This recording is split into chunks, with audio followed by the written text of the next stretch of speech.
Mannikam, are you final year student? Yes, sir. I am currently final year, sir. Yeah, so on what project you are working in final year? So, after January, we will start our project, sir. Okay, after January you will get some project. So Yes, it's sir. a one semester project, is it? Yes, sir. Okay. Hmm. Like Vikas was asking me regarding like what kind of project he is having and what are the things that needs to be done in that. So I thought like you may want to share your project also. Can you share your email ID for more conversations? Because I Uh, think it will be happens. I don't think so. I will be able to help you on like my email ID because I'm busy with other stuff. So in sessions only, if you want to ask few things, like we can discuss that.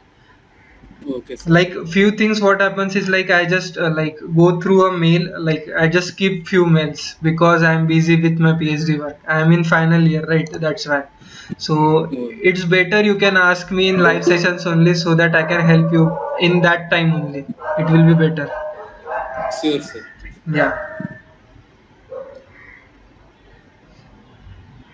I will upload like now this will be the sixth session, right? So I will upload next three videos on my YouTube channel. You can go through those videos. If you have any doubt, you can just comment in that. I will try to answer if you want. Like if someone of you skips the live sessions, then you can find it on like Swanand Telpande. You have to search on YouTube. You will get all the videos. So three videos are already uploaded, and next three videos I will like upload by this weekend or mostly by next weekend. So I guess we should start for this session. It's already 6:06. So in today's lecture, we will go through two extractive metallurgy questions. One question which deals with mechanisms of strengthening mechanisms, which comes in the domain of mechanical metallurgy, and one question we will have more. I just missed it. I will just tell you two questions of extractive and one is from physical metallurgy. Okay, so we will start with one physical metallurgy question. I will share my screen. I will give you 2 minutes to solve it, and I hope you can see my screen. Yes, sir. Visual. Yeah, okay, cool. So I will project first question today. So this is gate session 6 which I will be taking. So this is the first question. You try to answer this. For your knowledge, mercury is the only liquid metal in the periodic table. So you need to answer this question.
One minute more. Just put the answer in chat box if you know the answer.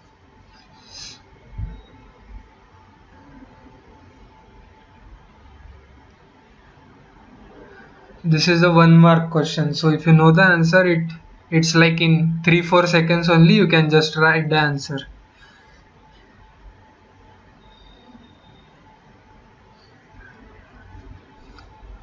Okay. So just check. Manikam said A, Vikas C. Okay. Let's discuss this answer then.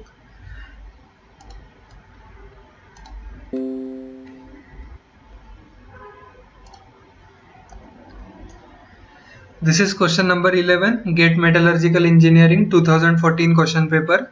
As mercury is cooled from room temperature to 3 Kelvin, its electrical behavior changes from that of option A is conductor to insulator, option B is semiconductor to insulator, option C is conductor to superconductor, option D is semiconductor to superconductor. So firstly, like what is superconductivity? Basically superconductivity is like complete disappearance of electrical resistance. Almost infinite conductance is achieved in various solids when they are cooled below a critical temperature, and which is the characteristic temperature depending on various solids, below which what happens is like electrical resistance turns to be zero, which means that it can pass any amount of current, which is we are relating it that with superconductivity. As you can see in this graph, basically this is the plot of resistance with temperature. So with temperature the thermal vibrations in a material increase. So basically when we are talking about electrical conductivity, electrons are flowing through the material. So if the atoms are vibrating very fast, then these acts as the scattering point to these electrons, which basically increases the electrical resistance of the material. Hence you can see here in this graph that at higher temperature the electrical resistance of the material is higher.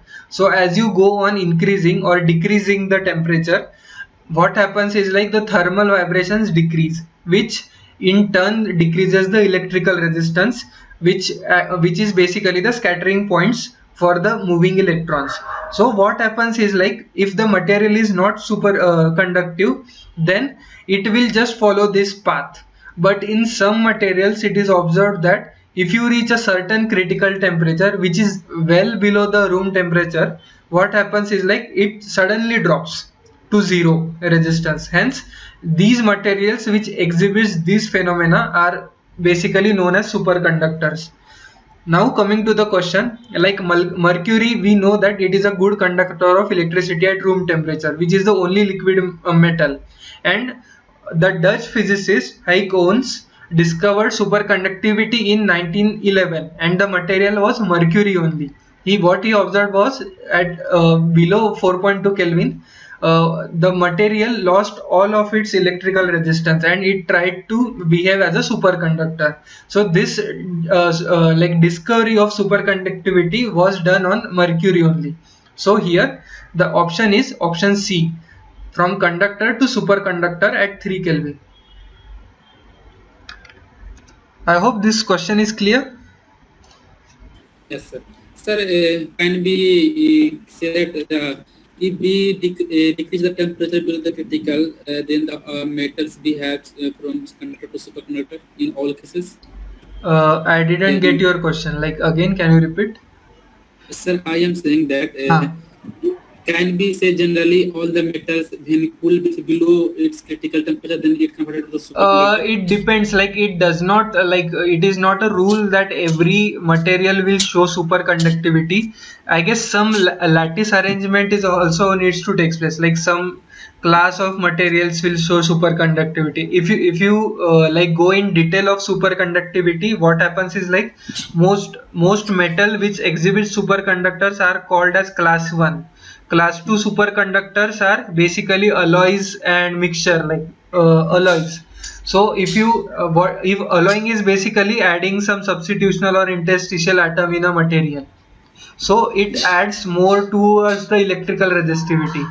So if you go into that, some materials will exhibit superconductivity, not all. Okay, sir. Yeah.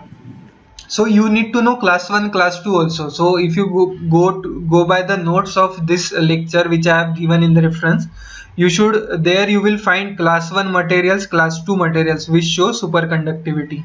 So that you need to follow. You just have to know those the elements which show class 1 superconductivity, the elements or alloys which show class 2 superconductivity. You just need to know that. By referring the lecture, you will be able to know. I hope this is clear. Yes, sir. Yeah, okay. So we will go to next question, which is from extractive metallurgy. So if you have studied extractive metallurgy in detail, you will be able to answer this question. Just a second.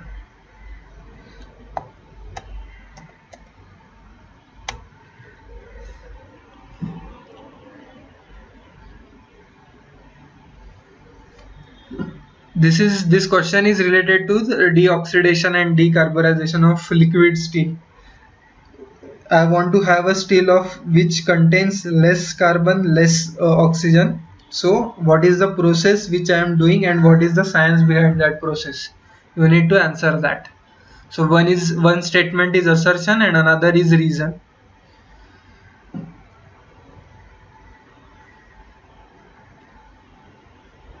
I will give you 2 minutes to answer this.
Okay. So Vikas says option D. Okay. Others, do you require 1 minute more to answer that, or shall I start with the solution?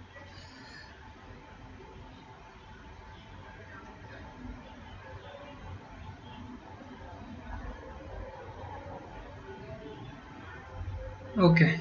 Let's start with the solution of this. So if you are good in extractive metallurgy, then you would have like gone through this already, which like basically it's a VOD process. I will go through that.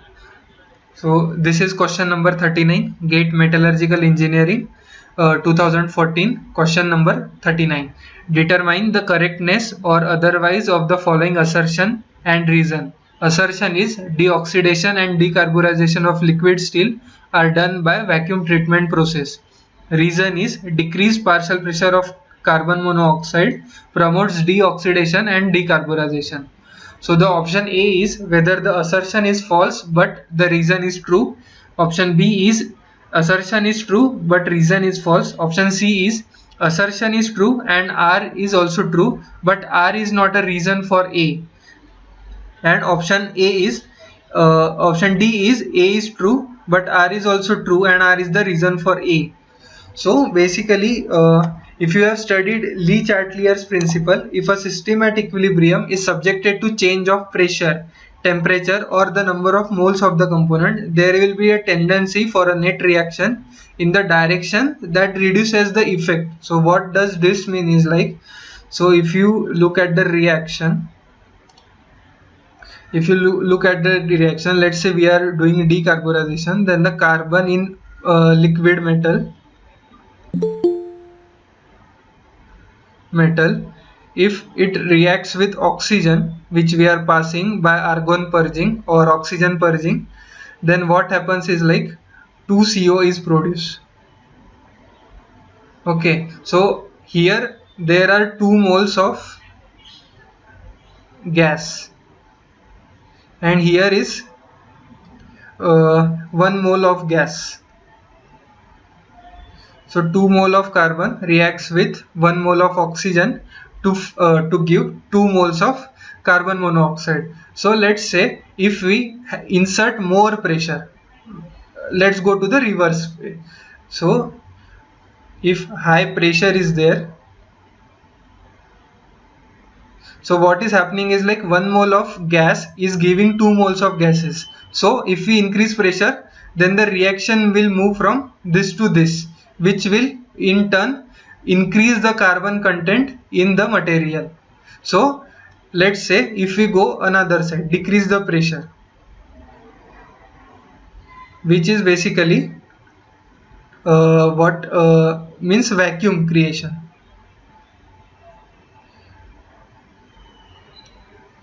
Now according to Lee Chatelier's principle, what will happen as the pressure is decreased, this reaction will move towards right. So more carbon monoxide will be there, hence this will drop. The concentration of carbon present in the liquid metal will drop. So deoxidation and decarburization of liquid metal are done by vacuum treatment process because of this reason.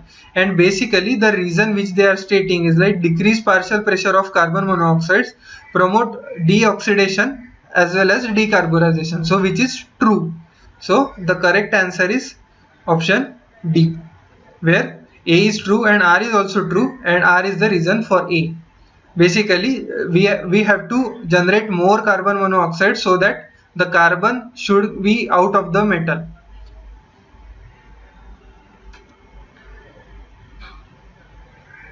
I hope this is clear.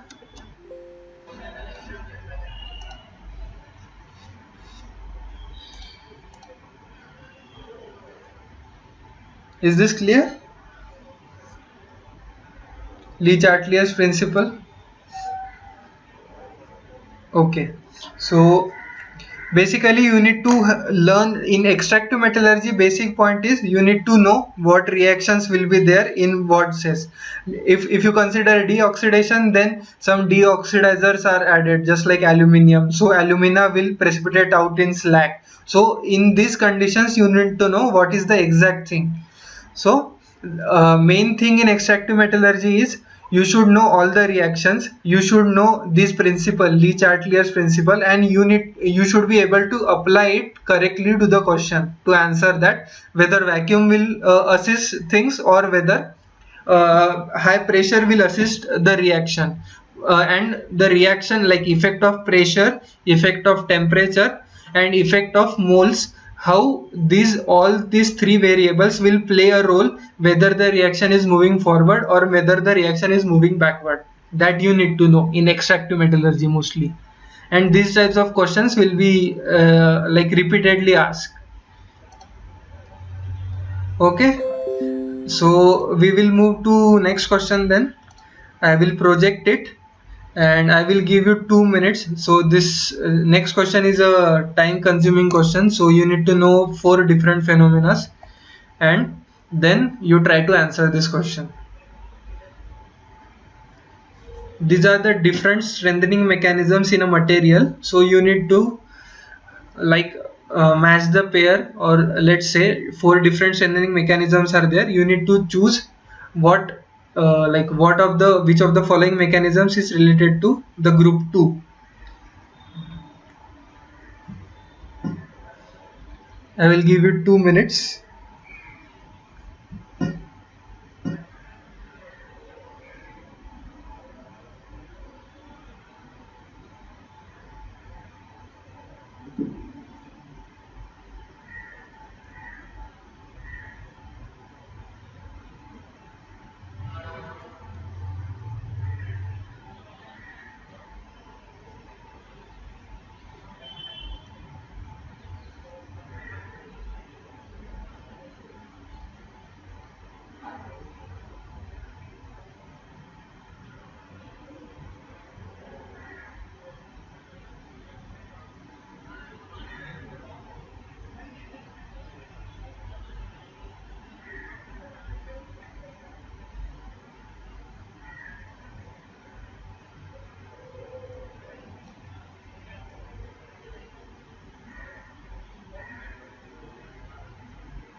In strengthening mechanism NPTEL videos, you can find all these strengthenings, which is basically grain size strengthening, work hardening, dispersion strengthening, and solid solution hardening or strengthening. These are different types of strengthening, in which one of the thing is precipitate hardening also. And for every strengthening there are certain mechanisms how strengthening is occurring, and you need to know that main thing is strengthening occurs because you are causing some hindrance or you are imparting few things in the material which are like opposing the dislocation motion. If the dislocation motion is easy, then the material won't strengthen. Strengthening is basically you require higher stress to deform a material. Same, like in two cases, if strengthening is not there, so you will require higher lower stress than in a material where you have some dispersions or some solid solution strengthening is there. Then you will require higher stress to move the dislocations from those obstacles. So by that thing you need to know which of the following mechanisms or which of the following mechanisms are there for which type of strengthening. So could you get the answer? I will just check once. Option C. Okay, good. Okay, we will go through the solution now.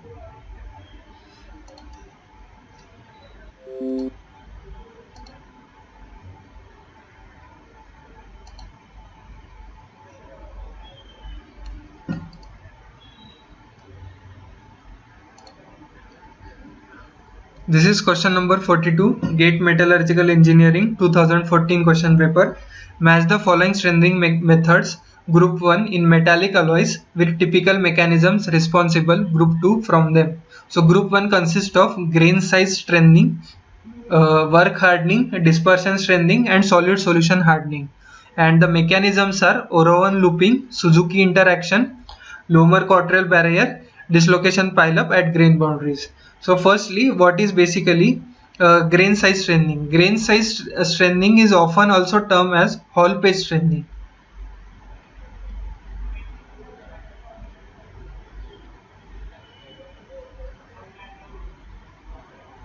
So what happens in Hall page strengthening is like, let's say if we have a material with grain size larger, and if we have a material with grain size very small.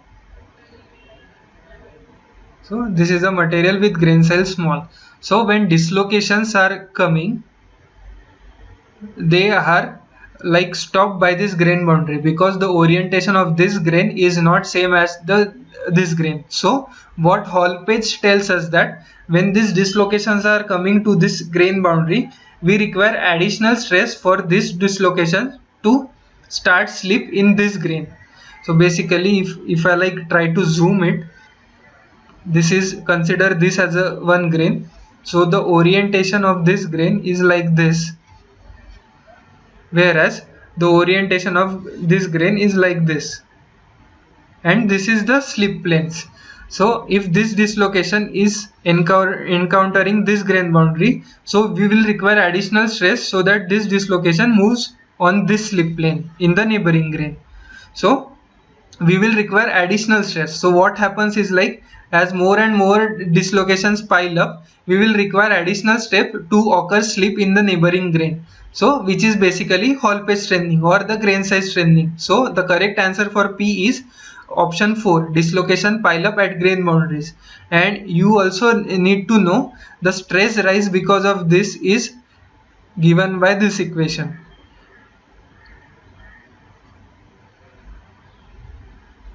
where D is the grain size of the material. So you will require additional stress because of this grain boundaries. So more the grain boundaries, more is the hardening, or more is the grain size hardening, or more is the Hall page strengthening. So this is first way of strengthening the material. Now coming to second way. Sir, एक minute. Sir, please repeat again. We require additional stress for. Okay, I will repeat it. Just a second. So let's say I have two grains. So what happens is like, these are the slip planes. Let's say we are taking FCC material and these are 111 planes. So my loading axis is this. I am loading it like this. So these 111 planes are 45 degrees to the loading axis. So the slip will start initiate in this grain first, right? Because it is 45 degrees. So shear stress will be maximum on these planes. Now consider another grain. However, in these 111 planes are differently oriented. Let's say it is like this. So let's say this is a gliding dislocation on this plane. It encounters a change in slip plane, right? So it is not having that much of energy for this dislocation to cross this grain boundary and start moving on this slip plane here. So what will happen is like this dislocation will stuck it here only near the grain boundary. Similarly, more dislocations which are slipping on this same plane will come here near the grain boundary, which will lead to the pile up. Hence this pile up near the grain boundary will create certain stress, and when it will reach a threshold stress, then this dislocation will jump onto this slip plane and will start slipping on that plane. Hence this increase in stress which is required for this location to go in the another grain and start plasticity in this complete grain is basically the grain size strengthening. Hence if you have more number of grain boundaries, you will have more dislocation pileups at grain boundaries, which will lead to more strengthening. Is it clear, Vikas? Yes, sir, clear. Yeah, okay.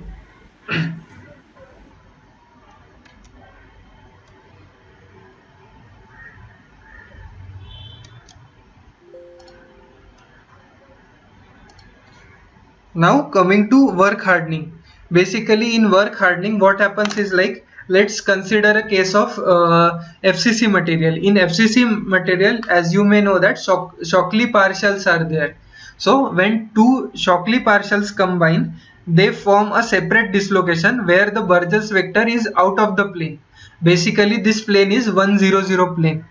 Two Shockley partials which are moving in 111 plane will combine to form a different dislocation of Berger vector, which will be the combination of B1 and B2, which will lie in some different plane. So the different plane will not be 111 plane. So if that thing occurs, this dislocation, which is the combination of these two Shockley partials, cannot move because that is not the slip plane in FCC. So what happens? This forms a sessile dislocation. Sessile dislocations means the dislocation cannot move. Hence, if this dislocation is present in a material, it will like again cause trouble for other dislocations which are easily gliding. So this basically is known as Lomer-Cottrell lock, and as this is a sessile and immobile dislocation, it is acting as a barrier for other gliding dislocations in that plane. Hence the work hardening which we are seeing is basically because of Lommel-Cottrell barrier. So the correct answer for work hardening is option 3, Lommel-Cottrell barrier. Now coming to dispersion strengthening. So in dispersion strengthening is like I will just draw. Let's say I have a material where different grains are there, and I have a fine dispersoids present throughout in each grain, and these dispersoids are incoherent with the matrix. So I guess you guys know what is coherency and what is incoherency. Basically what happens, let's say I will tell you, like if the material, or let's say there is slight difference between a precipitate hardening and a dispersion hardening. Here you can see this is like the structure of this precipitate is like this, and whereas in the matrix it's like this. So what happens if this structure of matrix is coinciding with this? You will have coherent precipitate. Basically these bonds, all these bonds will be attached to some or the other. So this is coherent precipitate. Now go on increasing the disorder of this matching. So let's say I have a precipitate which is directly like this, oriented like this, and I have a matrix like this. So what happens is like this boundary which the precipitate and matrix is coherent, it is in incoherent boundary because no bonds are there here, whereas here the bonds were attached, however some coherency strains were there. So this is coherent precipitate and this is incoherent precipitate. So when the precipitate is incoherent or it is not related to the matrix, then we call it as a dispersion basically. So what happens in coherent precipitates, the dislocation can shear the precipitate also, shear the precipitate as well as loop it. However, when the precipitate is incoherent or dispersoid is present, then precipitate can the dislocation can only loop it basically. And here in this I am telling you the same thing. Like let's say you consider these two as the dispersoids. When the dislocation is coming here, what it takes is like this has the obstacle to this dislocation path, so it tries to loop it, which is basically Orban looping, and after looping this dislocations moves forward. So you need to understand first, like the particles are present, the dislocation is coming like this, it is looping on this, so one dislocation line is more created here and this dislocation is just surpassing after that. So this is basically dispersion strengthening, and the mechanism related to that is Orban looping. So the correct answer for R is 1, Orban looping. Now coming to the fourth, which is the solid solution hardening. So basically solid solution consists of two things. One is substitutional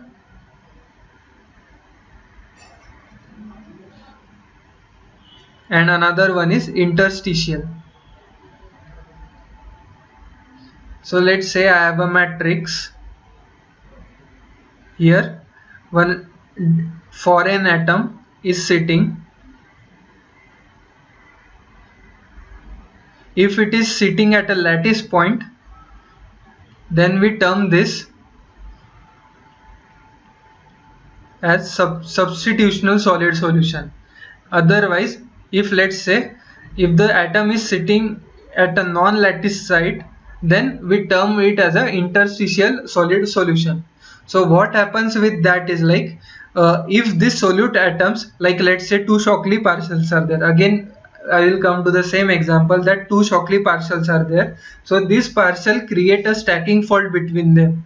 So what happens is like these solute atoms segregate to the stacking faults there. Hence, if the dislocation is trying to come there, it will see lot of solute atoms near that stacking fault. Hence, the dislocation moment will be hindered because of this segregation of solute atoms near the stacking faults, which will lead to the straining thing. Hence, the solid solution hardening is basically depending on Suzuki interaction as the mechanism, prior mechanism. And also, if we go in detail, like if this atom size is greater than this, it will create some compressive stresses, right? So let's say this creates some stress field, this atom, foreign atom creates some stress field around that. So this dislocation which is coming near to this atom will experience this stress field. So it will be either get repelled because of that stress field, or it will be either get attracted. So this interaction will also strengthen the material more. Hence that's why in most of the pure elements, let's say aluminium, let's say copper, in copper brass is there, like brass is there, bronze is there, which basically we are having some substitutional solid solution we are creating, and we are increasing the strength of that because of Suzuki interaction and because of interaction of solute atoms with the dislocations. I hope this question is clear. Most of the like strengthening mechanisms I covered in this question. Sir, one thing I have to ask that, sir. Ask. In grain size hard strengthening, we are promoting the force. So that force is on the one particular plane or that particular regions. It will be the force of the dislocation on the dislocation. So It's not a particular plane or nothing like that. It will be the force because of the interaction between the precipitate or let's say dispersed solid. There will be some force exerted on the dislocation, right? So we are talking about that force. okay.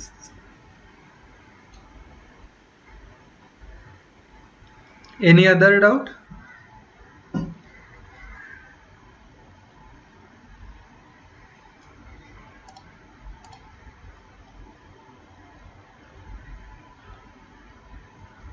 You may find details about all these things in the lectures, NPTEL lectures, where like I guess 3 lectures are there on strengthening mechanisms. There you can find everything regarding to all these mechanisms, like, and you can tune the microstructure. If you are working in this area, you can like tune the microstructure accordingly to achieve a maximum strength.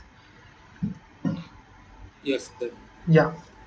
Okay, so we will go to the last question, which is again from extractive metallurgy. So this will complete 2014 gate questions, which are like devoted to me.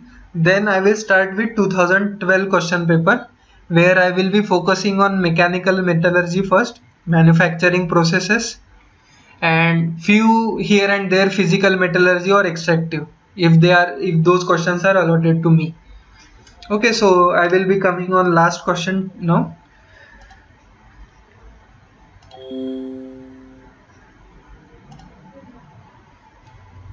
I will give you 2 minutes to answer this.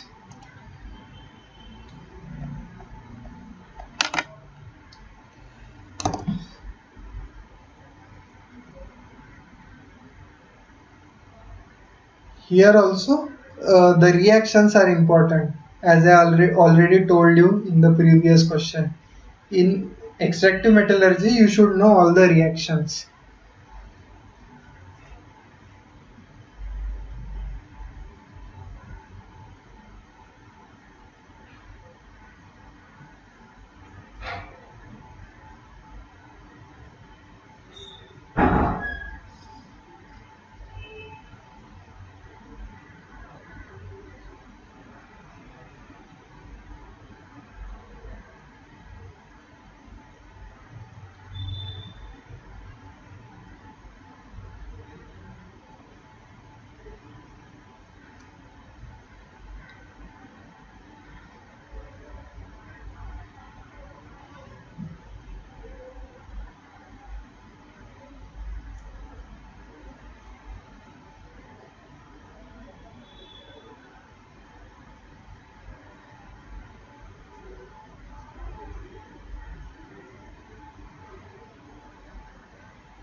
One more minute if you can answer it.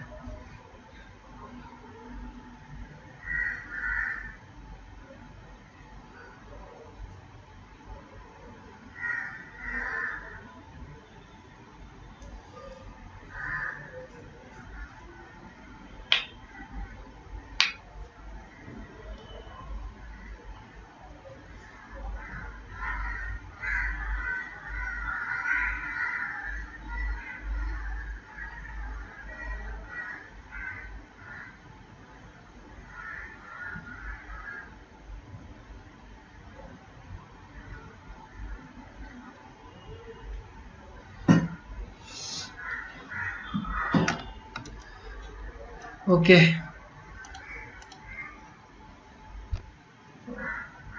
Answer C. Okay, cool. Let's start with the solution of this question. This is question number 51, GATE 2014 Metallurgical Engineering question paper.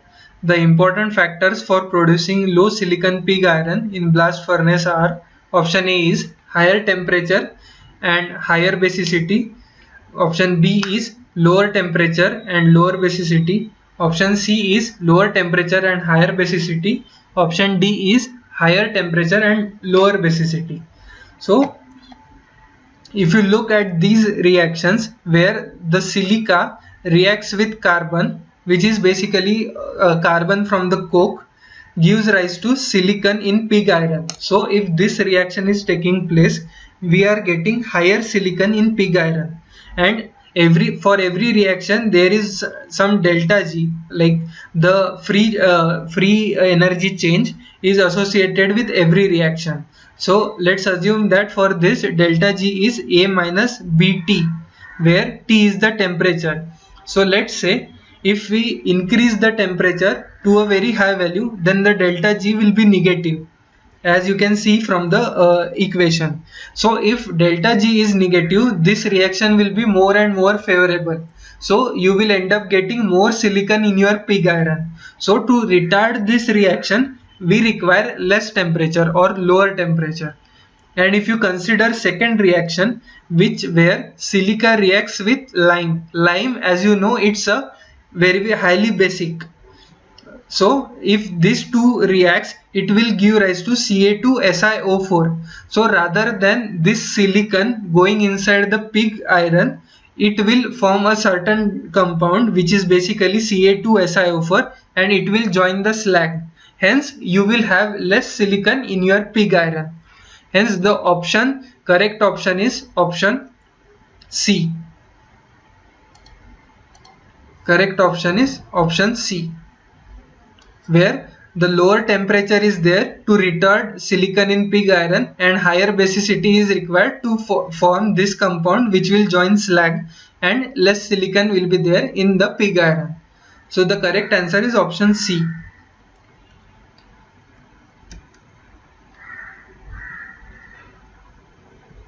I hope this question is clear.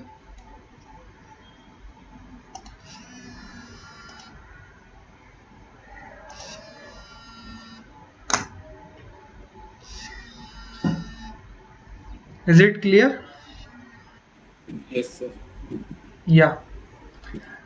So I will summarize today's session. So in extractive metallurgy, you need to know what reactions are there in that, what are the effect of pressure, temperature and moles on it.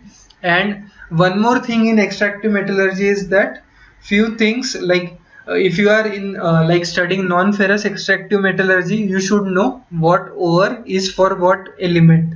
That usually is asked in match the following or so. I have not covered that question, but you need to know every ore, from which ore which element is extracted and what is the process of that. So for extractive metallurgy, you can have 2 pages where you can write all the like elements which are like in the course, and you just write the ore of that. And similarly, let's say you are working in iron and steel, like you are working for iron and steel, then you write all the related reactions in that thing. So it will be helpful for you in later stages. And few processes are there like continuous casting and everything that you will study. Like what you can do is like how the process is, basically you write short points of that. Firstly it will be in the tundish, and then it will follow through, and it will be as a cast structure it will come out. So in that you write just process wise, what is primary steel making, what is secondary steel making, just like bullet points, what are the things done in that, what elements are reduced in that, like carbon, oxygen, how they are removed, just the process name. That will help you to easily revise these sections, all these extractive metallurgy sections. And in mechanical metallurgy related to strengthening, you should know the mechanism for like how the strengthening is occurring. Basic funda is obstacle to the dislocation motion. In many ways we can have obstacle, One is precipitate, another one is dispersoid. One is like reducing the grain size, having more grain boundaries in a structure, and another one which I left like, okay, solid solution strengthening, where if you put solid atoms, then the dislocations will interact with the stress field created because of that solute atom. These are the basic mechanisms where you will have strengthening because of all these things. And the last question was basically on mercury. Like, these are basic things which are knowledge based questions, so I don't have anything to tell in that thing. If you revise it, then everything will be good. Any other doubt you have?